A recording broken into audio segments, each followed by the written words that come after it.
Fala aí galera, aqui quem fala é o professor Leonardo, sejam todos muito bem-vindos a mais uma aula de História. E na aula de hoje, a galera do segundo ano aí, nós vamos falar um pouco sobre os antecedentes da Primeira Guerra Mundial, lá no capítulo 8 da História 2. Tá? Nós vamos falar um pouco sobre os antecedentes da Primeira Guerra Mundial, beleza? Então, desde já você já dá um like nesse vídeo e comenta aí, caso você tenha alguma dúvida ou que você quiser também fazer um elogio, sei lá, dar uma sugestão, enfim. Você comenta aí. Nós vamos falar um pouco sobre os antecedentes da Primeira Guerra Mundial, mas para nós compreendermos a origem, né, o que aconteceu, né, antes da Primeira Guerra Mundial, é importante nós sabermos que naquele período, né, no início aí do século XX, o mundo ele estava passando por uma grande mudança, né? Principalmente porque alguns países alguns estados estavam se unificando, né? Como é o caso da Alemanha e da Itália, né? Que se tornaram estados aí unificados tardiamente. Existiu aí, né, na nossa apostila vem falando que logo no início no ponto 2, se não me engano, da nossa apostila vem mostrando a origem aí do nacionalismo radical, que começou a surgir, né, diversos movimentos nacionalistas, tá? Além aí dos motivos um dos motivos, né, para a Primeira Guerra Mundial, tá? Foi o nacionalismo. E aí as diversas regiões, né, que surgiram aí esses movimentos nacionalistas dentro da Europa apresentavam aí vários argumentos com vários objetivos de agrupar pessoas, né, pessoas, né, grupos sociais, né, dentro aí com as mesmas raízes culturais, né, ou próximas disso, né, e querendo criar um estado mais forte com raízes culturais. Também buscavam diversos interesses vinculados à economia, tá? Vários interesses econômicos dentro desse contexto. A ideologia nacionalista se propagou ao longo do século XIX e em diversos países da Europa foi usada para consolidar ideias de unidade e superioridade. E aí, o que acontece? Essas tensões nacionalistas, né, começaram a surgir, como por exemplo lá na nossa apostila, fala primeiro aí sobre o pan-eslavismo, que foi uma política que defendia a união entre os povos de origem eslava, aproveitando aí a fragmentação do Império Otomano. Eles pretendiam formar uma grande Sérvia, tá, um estado eslavo, sobretudo independente. O que aconteceu? O Império Austro-Húngaro ele tinha um problema muito sério com o avanço russo em áreas ali muito ricas em ferro, tá, e carvão mineral também, tá? E aí tem um outro movimento também que a gente que nós podemos abordar também, que nossa apostila aborda, que é o chamado pan-germanismo. Foi um movimento aí político e ideológico que surgiu no século XIX e defendia a ideia da união dos povos germânicos, tá? A união de todos os povos germânicos na Europa Central, tá? E aí esse movimento ele teve um forte impacto na Alemanha, tá? Além das ideias do pan-germanismo, também expandiram-se no interior do Império Austro-Húngaro e também na Prússia. Esse pensamento dos povos germânicos, né, da união desses povos germânicos, tá? Essa propagação dessas ideias nacionalistas foi um fato importante para a marginalização das minorias que existiam na Alemanha. E também nós temos o revanchismo francês, tá? A partir aí da derrota da França em 1871 na Guerra Franco-Prussiana, tá? Os franceses eles foram obrigados a ceder o seu território, né, uma parte do seu território, da Alsácia-Lorena, que era um território riquíssimo em ferro e carvão, tá? Minério de ferro e carvão. Tá? E a partir dessa guerra se desenvolveu aí na França um movimento de cunho nacionalista muito forte, nacionalista revanchista, que visava tentar rever essa questão. Depois de anos, eles ainda estavam com esse movimento revanchista, tá? E também nós temos aí a crise no Marrocos, né? Que era a disputa entre a França e a Alemanha. Era uma disputa por mercado também, tá?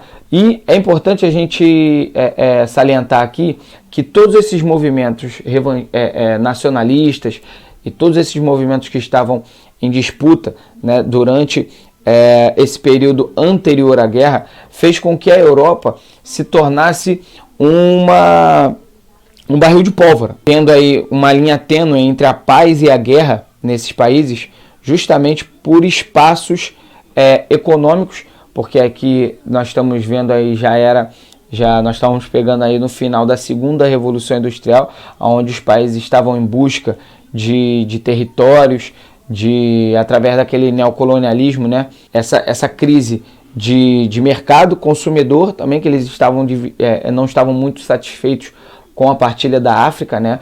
Ou com como a África, o continente africano, ele foi dividido, ele tem sido explorado pelos países dominantes, né? E aí isso gera uma tensão muito grande, tá? E visando aí as combinações, né, imperialistas, né, e associadas ao extremo nacionalismo, esse clima internacional dessas tensões criaram aí, né, diante desse risco que fez com que a Europa ela se tornasse um barril de pólvora, tá? Visando aí fortalecer as suas próprias nações, os países eles começaram a se armarem, tá? Eles começaram a se armar e esse período passou a se chamar aí paz armada, onde eles começaram a comprar armas e produzirem muitas armas, tá?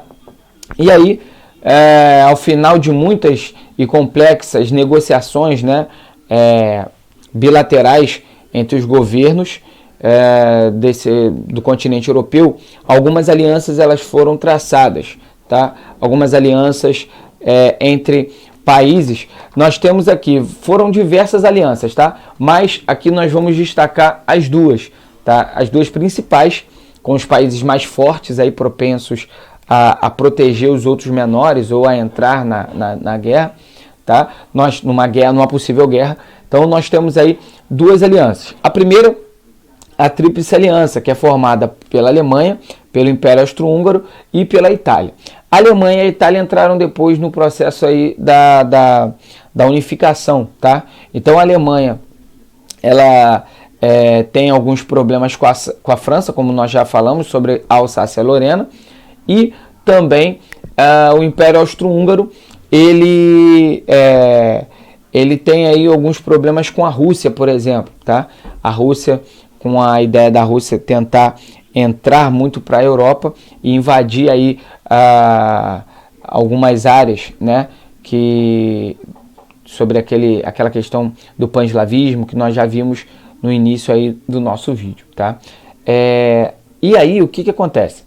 Nós temos também do outro lado a Tríplice Entente, que era formada pela Inglaterra, França e a Rússia.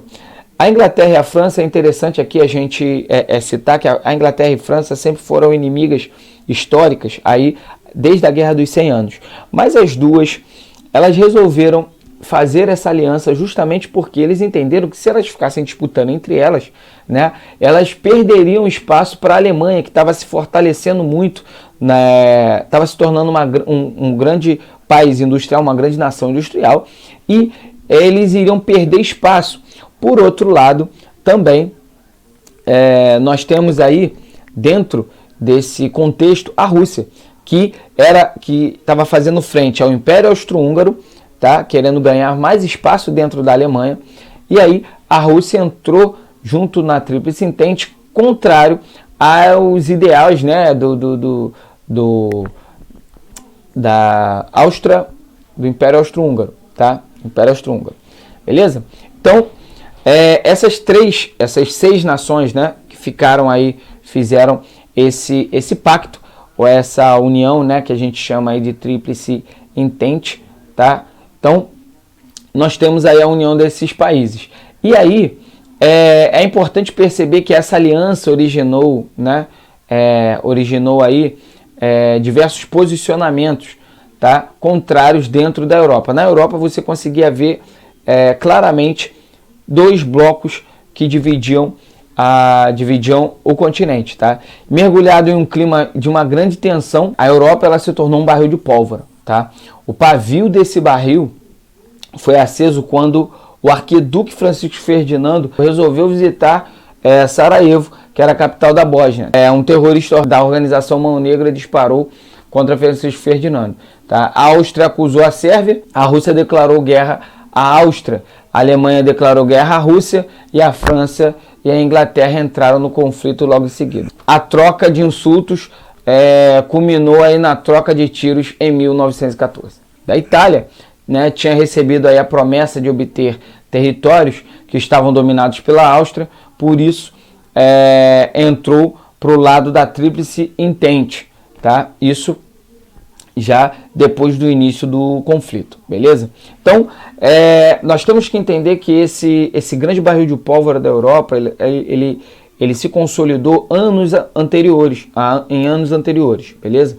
Então, não foi algo que aconteceu da noite para o dia. Esse movimento, os movimentos nacionalistas, juntamente com o crescimento industrial, né, o fortalecimento das colônias também, né, na África também, né, e o descontentamento de alguns países nessa divisão de colônias e na interação entre metrópoles e colônias, já no final do século XIX e início do século XX, propiciaram aí esse grande conflito que iniciou com o assassinato de Francisco Ferdinando, beleza? Então, esse é o nosso capítulo 8 e eu vou pedir a vocês que, se vocês tiverem alguma dúvida, comentem aí, deixem aí nos comentários, tá? E eu espero poder ter ajudado vocês, beleza? Galera, um grande abraço, valeu!